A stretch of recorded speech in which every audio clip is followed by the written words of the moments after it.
Well, good morning. And today I am going to go over how we utilize ClickUp Docs. So I hear all the time that ClickUp Docs are really unorganized, they can be frustrating. And so I just want to give some examples on how we organize ClickUp Docs and how we stay organized using them. I will say it's not the best system, the way that the docs are set up in ClickUp, but I think that the way that I'm going to show you has helped us to stay organized using them. So I have my screen up here. I'm just going to hide my face.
back in here.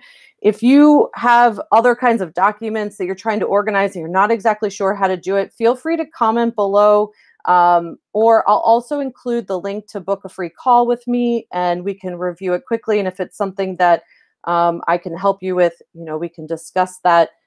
And if you did enjoy the content, make sure you subscribe. And there is a Buy Me a Coffee link in there. This is, doing this content is free and it's free for you. And I'd love to continue to do that. So any support is appreciated. I hope everyone has a great day and I hope you